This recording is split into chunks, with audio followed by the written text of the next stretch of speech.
Palavra da Verdade, com Hernandes Dias Lopes. Eu convido você para abrir comigo a sua Bíblia, no livro do profeta Miqueias. Nós vamos considerar o mesmo texto que é a base hoje da nossa liturgia, no culto desta manhã. Profeta Miqueias, nós vamos ler no capítulo 6. Pegue a sua Bíblia, por gentileza, mantenha a sua Bíblia aberta comigo, para considerarmos juntos esta passagem. Deus e seu povo em juízo. Ouvi agora o que diz o Senhor. Levanta-te, defende a tua causa perante os montes e ouçam os outeiros a tua voz. Ouvi, montes, a controvérsia do Senhor, e vós, duráveis fundamentos da terra, porque o Senhor tem controvérsia com o seu povo, e com Israel entrará em juízo. Povo meu, que te tenho feito? E com que te enfadei? Responde-me. Pois te fiz sair da terra do Egito, e da casa da servidão te remi, e enviei adiante de ti Moisés, Arão e Miriam. Povo meu, lembra-te agora do que maquinou Balaque, rei de Moabe, e do que lhe respondeu Balaão, filho de Beor, e do que aconteceu desde Sitim até Gilgal, para que reconheças os atos de justiça do Senhor. Com que me apresentarei ao Senhor e me inclinarei ante o Deus excelso? Virei perante ele com holocaustos, com bezerros de um ano? Agradar-se ao Senhor de milhares de carneiros, de 10.000 ribeiros de azeite? Darei o meu primogênito pela minha transgressão, o fruto do meu corpo pelo pecado da minha alma? Ele te declarou ao homem o que é bom, e o que o Senhor pede de ti, que pratiques a justiça, e ames a misericórdia, e andes humildemente com o teu Deus. A voz do Senhor clama a cidade, e é verdadeira sabedoria temer-lhe o nome. Ouvi, ó tribos, aquele que a cita. Ainda há na casa do ímpio os tesouros da impiedade, e o detestável é faminguado? Poderei eu inocentar balanças falsas e bolsas de peso enganosos? Porque os ricos da cidade estão cheios de violência, e os seus habitantes falam mentiras, e a língua deles é enganosa em sua boca. Assim também passarei eu a ferir-te, e te darei desolada, e te deixarei desolada por causa dos teus pecados. Comerás e não te fartarás, a fome estará nas tuas entranhas. Removerás os teus bens, mas não os livrarás, e aquilo que te livrares eu o entregarei à espada. Semearás, contudo não cegarás. Pisarás a azeitona, porém não te ungirás com azeite. Pisarás a vindima, no entanto não lhe beberás o vinho. Porque observaste os estatutos de Onri, e todas as obras da casa de Acabe, e andaste nos conselhos deles. Por isso eu farei de ti uma desolação, e dos habitantes da tua cidade um alvo de vaias. Assim trareis sobre vós o opróbrio dos povos. Eu quero conversar um pouco com vocês hoje sobre o tema: quando Deus acerta as contas com o seu povo.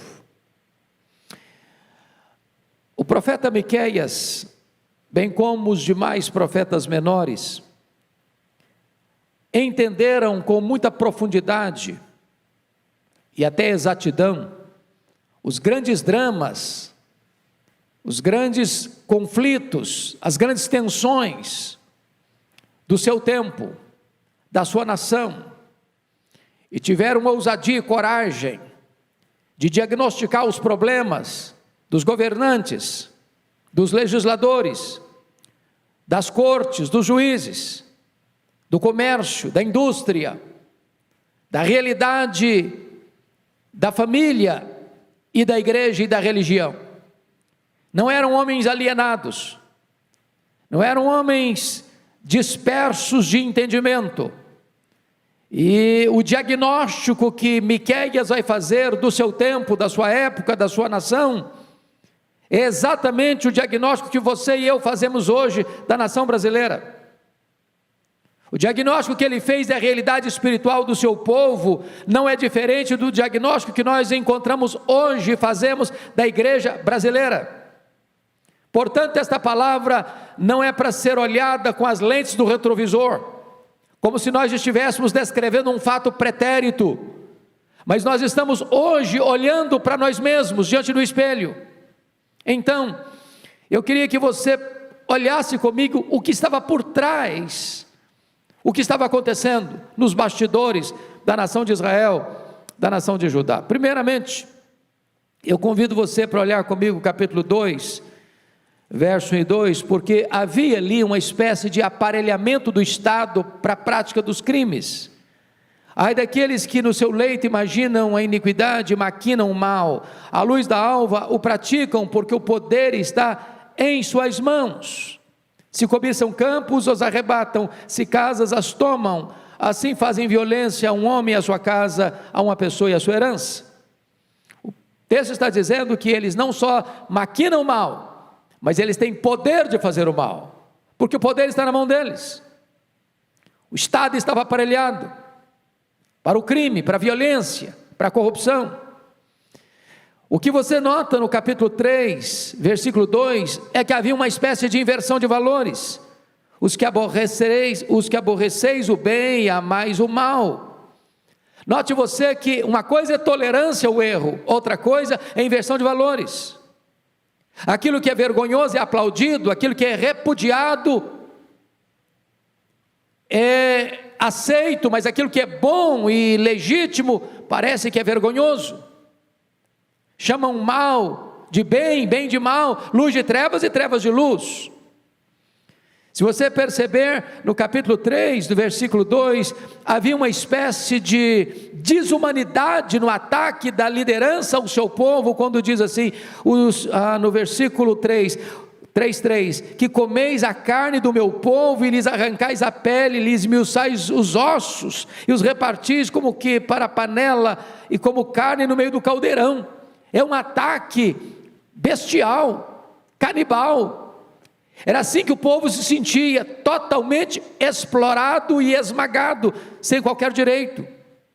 Se você olhar comigo no capítulo 3, versículo 11, o poder judiciário da época de Miqueias estava completamente rendido ao serviço dos poderosos que tinham as suas mãos ágeis para o crime. Olha o 3:11, os seus cabeças dão as sentenças por suborno. As cortes não estavam mais comprometidas com a verdade, com a justiça, mas com o suborno. Quem pagava mais? Mas mais do que isso, não só o poder judiciário, mas no capítulo 7, verso 3, há uma informação das mais dramáticas da época de Miqueias. Olha comigo, 7:3. Ele diz assim: as suas mãos estão sobre o mal e o fazem diligentemente. Eles são especialistas nesse assunto. O príncipe exige condenação, o juiz aceita o suborno, o grande fala dos maus desejos da sua alma, e assim todos eles juntamente urdem a trama. Há uma espécie de conluio dos poderes para a prática do crime, para a prática do mal. Era esta a realidade de Miqueias há 2.700 anos. Mas mais do que isso, a religião estava corrompida. No capítulo 3, versículo 11, você vai ler comigo que os sacerdotes ensinam por interesse e os seus profetas adivinham por dinheiro. Ou seja, falsos pastores, falsos líderes, falsas igrejas, falso evangelho, falsas doutrinas. O que estava na mente dessa liderança religiosa era o lucro. Mas não era só o poder político, legislativo, judiciário, não era apenas a igreja que estava corrompida na época, mas também a própria família. No capítulo 7, versículo 6, você vai encontrar o seguinte: porque o filho despreza o pai, a filha se levanta contra a mãe, a nora contra a sogra, os inimigos do homem são os da sua própria casa. Isso é o caos, porque a família é o último reduto da moralidade. Se você destrói a família, você coloca a sociedade numa espécie de caotização. O que você encontra no cenário está aí no capítulo 7, verso 2.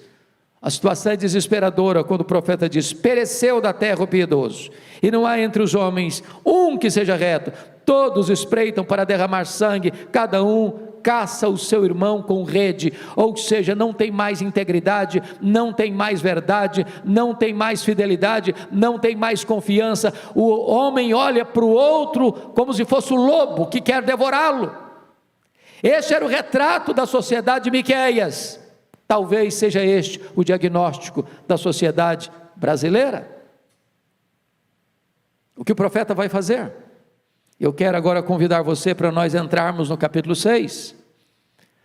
E no capítulo 6, Deus está acertando as contas com o seu povo. E algumas coisas precisam ser ditas aqui. Primeiro, Deus se apresenta como juiz. E na mesma figura, Deus se apresenta como promotor. E na mesma figura, Deus se apresenta como testemunha. E Deus aqui então vai fazer a acusação. A acusação vai ser feita nos versos 1 a 5. A primeira coisa que acontece, veja comigo, é que o promotor chama o réu. Ouvi agora o que diz o Senhor, versículo 1: levanta-te, defende a tua causa perante os montes, e ouçam os outeiros a tua voz.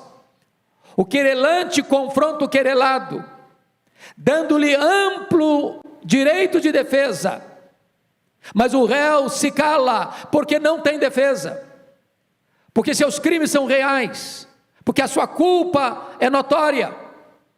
Mas notem vocês no verso 2 que o júri recebe a instrução. Deus chama para sentar no banco para julgar esse réu os montes, os outeiros, as estruturas mais sólidas da natureza. Ouvi, montes, a controvérsia do Senhor, e vós, duráveis fundamentos da terra, porque o Senhor tem controvérsia com o seu povo, e com Israel entrará em juízo. É como se Deus estivesse formando o corpo dos jurados, chamando os montes, as montanhas, para ouvir o que Deus vai falar, a acusação que Deus vai fazer contra o seu povo. Mas nota, em terceiro lugar, que a promotoria vai apresentar a acusação contra o povo de Deus. E a primeira acusação é que Deus acusa o réu de ter se afastado dele. Olha comigo o verso 3: povo meu, que te tenho feito? E com que te enfadei? Responde-me. Deus está confrontando aqui com três coisas, uma exclamação comovente, muito comovente: povo meu, que te tenho feito? Onde está a injustiça de Deus? Onde está o desprezo de Deus? Onde está a falta de cuidado de Deus para o seu povo virar as costas para Ele? Que te tenho feito? Um fato doloroso: com que te enfadei? É triste quando o próprio povo de Deus está enfastiado de Deus, cansado de Deus, virando as costas para Deus. E é uma pergunta paciente: responde-me. Mas notem comigo ainda, em segundo lugar, que a promotoria acusa o réu de não valorizar a sua libertação. No versículo 4 está escrito o seguinte: pois te fiz sair da terra do Egito, da casa da servidão. Deus está dizendo: eu te tirei da escravidão, eu quebrei seus algemas, eu rompi seus grilhões, eu tirei você de uma amarga fornalha de escravidão, e você me traz como resposta o abandono, o desprezo. Mas o povo não deu valor também. Acusa o promotor ao réu: vocês não valorizaram a liderança que eu levantei para guiar vocês. Olha o verso 4: e eu enviei adiante de ti Moisés, Arão e Miriam. Deus deu uma liderança boa, que conduz esse povo pelo deserto, 40 anos, para levá-lo até a terra prometida, e o povo não valorizou a sua liderança. Mas ainda, a promotoria acusa o réu de não valorizar as bênçãos. Olha o versículo 5: povo meu, lembra-te agora do que maquinou Balaque, rei de Moabe, e do que lhe respondeu Balaão, filho de Beor. Em outras palavras, veja que um homem foi contratado para amaldiçoar vocês, e eu não permiti que isso acontecesse, e eu transformei as maldições em bênçãos. É isso que eu fiz para vocês, e vocês me abandonam. Mas mais, a promotoria acusa o réu de não valorizar as suas bênçãos de providência. No versículo 5 diz: e do que aconteceu desde Sitim até Gilgal, para que conheças os atos de justiça do Senhor. Sitim foi o primeiro local depois da travessia do Mar Vermelho. Gilgal foi o local onde eles entraram na terra prometida. Ou seja, nesses 40 anos Deus está dizendo: eu cuidei de vocês, eu venci os inimigos de vocês, eu dei roupa para vocês, eu dei calçado para vocês, eu dei comida para vocês, eu dei alimento para vocês, eu protegi vocês. A minha providência foi constante na vida de vocês. E eu recebo em troca desprezo? Povo meu, o que te tenho feito? Por que te enfadaste de mim? Responde-me. Diante dessas acusações, a defesa começa a falar, e 3 coisas devem ser destacadas. No versículo 6, a defesa pergunta: com que me apresentarei ao Senhor e me inclinarei ante o Deus excelso? Virei perante Ele com holocaustos, com bezerros de um ano? Ou seja, rito sagrado sem santidade não agrada a Deus. Os ritos são perfeitos, foram instituídos por Deus. Mas só o fato de você realizar um culto, ou uma liturgia, um ritual sagrado, sem vida, sem comprometimento, isso não agrada a Deus. Deus não quer formalismo. Segundo, ostentação religiosa sem piedade é nula. No capítulo 7, ele pergunta, versículo 7, agradar-se ao Senhor de milhares de carneiros, de 10.000 ribeiros de azeite? Quem sabe Deus se impressiona então com a quantidade das nossas ofertas, os nossos sacrifícios? Deus, eu não aceito isso também, eu não me impressiono com isso.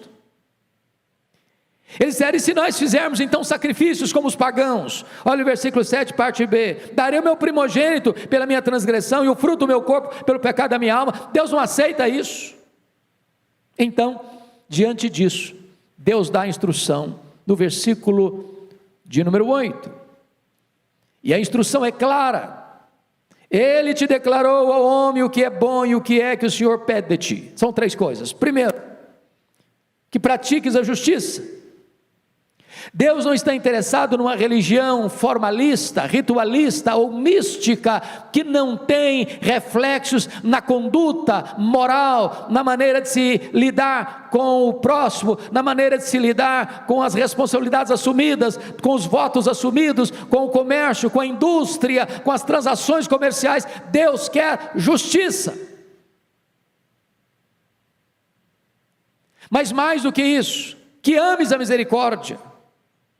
Agora a misericórdia vai além da justiça. A justiça trata com o legal, a misericórdia trata com alguém que mesmo caído precisa de ser levantado, mesmo que tenha errado precisa de ser recuperado. Para que a misericórdia seja exercida é preciso amá-la, porque ninguém consegue praticar a misericórdia sem amar a misericórdia. Nós não devemos trucidar aqueles que erraram, nós não devemos massacrar aqueles que caíram, nós não devemos matar os soldados feridos do nosso exército, nós devemos levantá-los e restaurá-los com misericórdia. Mas a terceira coisa que Deus exige na sua instrução é que andes humildemente com o teu Deus. E é preciso dizer que as 2 primeiras coisas não podem acontecer sem que isto primeiro ocorra. Por que que falta justiça? Por que que os tribunais se corrompem? Por que que os governos entram em corrupção? Por que que as pessoas hoje surrupiam o erário público? Por que que as pessoas hoje entram em tantos processos e mecanismos de crimes terríveis que trazem tantas tragédias para a nação? Porque falta justiça e falta misericórdia. E por que falta justiça e misericórdia? Porque não se conhece a Deus e não se anda humildemente na presença de Deus. Dito isto, agora o julgamento é concluído, e a primeira coisa que acontece é que o juiz ordena que o réu ouça a sua sentença. No versículo 9, a voz do Senhor clama à cidade: ouvi, ó tribos, aquele que a cita. Deus está mandando o réu se levantar, para ouvir qual é o julgamento que ele está enfrentando, para ouvir qual é a sentença que ele vai receber. E a primeira coisa que Deus estabelece é que o juiz vai mostrar quais foram os dispositivos que o réu transgrediu. Primeiro crime: riquezas mal adquiridas. Versículo 10: ainda há na casa do ímpio o tesouro da impiedade, o detestável éfo minguado. Preste bem atenção nisso. A riqueza é uma bênção. como fruto do trabalho e a bênção do Eterno. A riqueza não é pecado, a riqueza é uma bênção de Deus. Mas a riqueza mal adquirida com corrupção, com roubo, com desonestidade, com violência, Deus abomina essa riqueza. Essa riqueza vai ser combustível para a destruição daquele que a granjeou desta maneira. Segundo, o crime dos mecanismos de corrupção no comércio.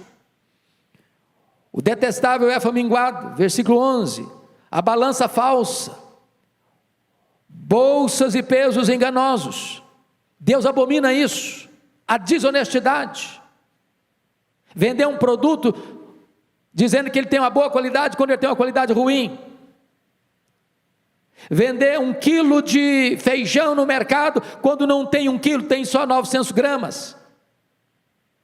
Deus está com seus olhos postos não só apenas nos templos religiosos, Deus está com seus olhos colocados lá na banca do comércio internacional, lá nas transações financeiras, lá no comércio e na indústria, em qualquer setor da sociedade. Deus está atento. Mas Deus também denuncia o crime da violência contra o pobre no versículo 12.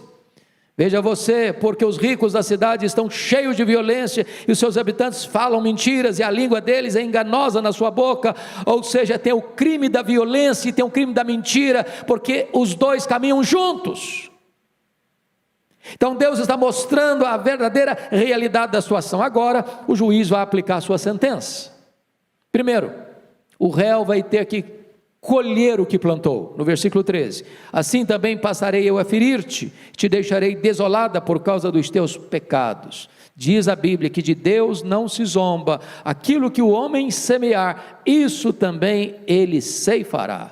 Segundo, o réu experimentará insatisfação crônica, versículo 14, comerás e não te fartarás, a fome estará nas tuas entranhas, removerás os teus bens, mas não os livrarás, e aquilo que livrares, eu entregarei à espada. Sabe o que está dizendo aqui? Não é que a pessoa come e a fome não vai embora, não.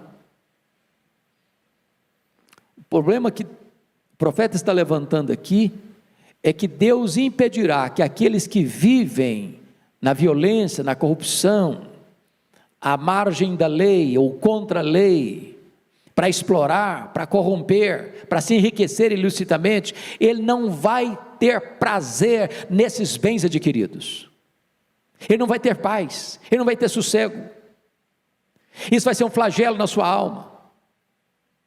Mas mais do que isso, o réu perderá os seus bens, porque o que sobrar vai ser entregue à espada. O profeta está falando do cativeiro da Babilônia que viria, e toda aquela riqueza acumulada com injustiça, com violência, com corrupção, com práticas abomináveis, os inimigos iriam levar, e eles iriam perder tudo. Mais do que isso, quarto lugar, o réu terá em seus investimentos frustrados, versículos 15 e 16, semearás, contudo não cegarás, plantarás, mas não colherás, pegarás as uvas, mas não beberás o vinho, espremerás a azeitona, mas não te ungirás com azeite. Em outras palavras, o investimento todo feito com dinheiro mal adquirido, Deus não vai deixar que a pessoa usufrua essas benesses, tudo vai ser frustrado. E finalmente, Deus dá a sentença de 70 anos de prisão, 70 anos de cativeiro. No versículo 16, a parte B diz: por isso eu farei de ti uma desolação, e dos habitantes da tua cidade alvo de vaias, assim trareis sobre vós o opróbrio dos povos. O que Deus está dizendo aqui na sua palavra é que aquela nação seria invadida, aquela nação seria tomada, aquela nação seria subjugada, aquela nação iria ser levada para uma amarga escravidão de um cativeiro de 70 anos na Babilônia. Pois bem, o pecado é maligníssimo, porque o salário do pecado é a morte. Todos os males que as pessoas colhem nesta vida são males apenas parciais, porque tudo isso está apontando para um juízo maior, o juízo final. Agora ainda, o juízo de Deus é misturado com a misericórdia, porque Deus ainda abre para você uma porta de esperança e uma oportunidade de arrependimento. Por isso, Miqueias vai nos trazer 3 verdades que eu quero chamar a sua atenção para encerrar. Primeiramente, capítulo 5, versículo 2, E diz: e tu, Belém, Efrata, pequena demais para figurar como grupo de milhares de Judá, de ti me sairá o que há de reinar em Israel, e cujas origens são desde os tempos antigos e desde os dias da eternidade. Ele está mostrando aqui que o Messias virá ao mundo. O seu reino será um reino de justiça, não se mancomunará com práticas de crimes.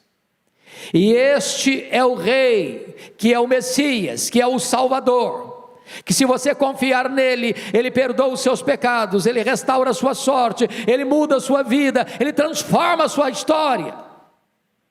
E este rei, e este Messias, não só de perdoar os seus pecados, mas de cancelá-los, porque olha o capítulo 7 comigo, versículos 18 e 19. Quem, ó Deus, é semelhante a ti, que perdoas a iniquidade, te esqueces da transgressão do restante da tua herança. O Senhor não retém a sua ira para sempre, porque tem prazer na misericórdia, tornará a ter compaixão de nós, pisará os pés as nossas iniquidades, e lançará todos os nossos pecados nas profundezas do mar.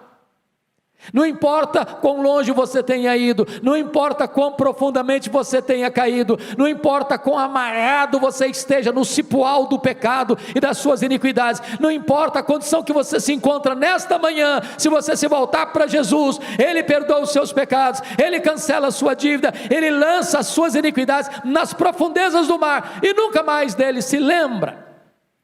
Bendito seja Deus. O que você vai fazer agora então?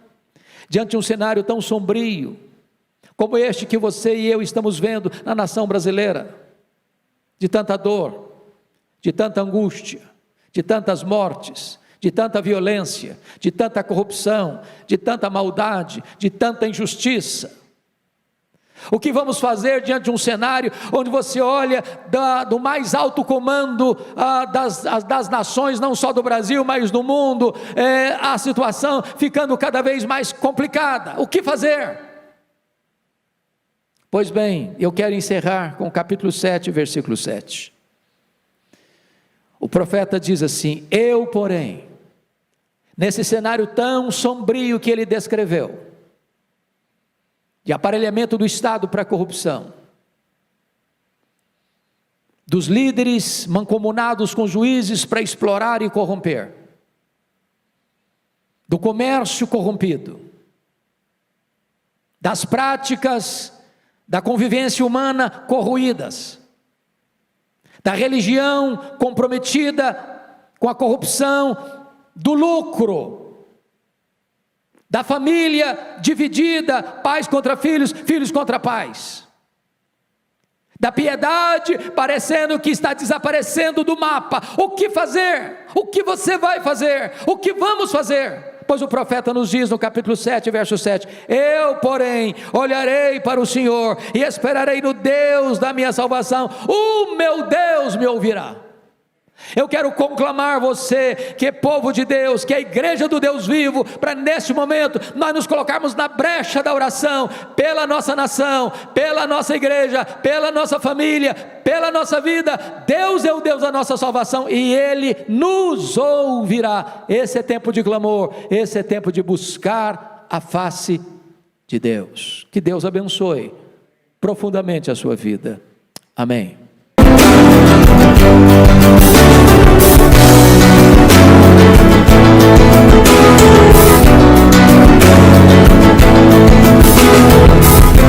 Palavra da Verdade, com Hernandes Dias Lopes.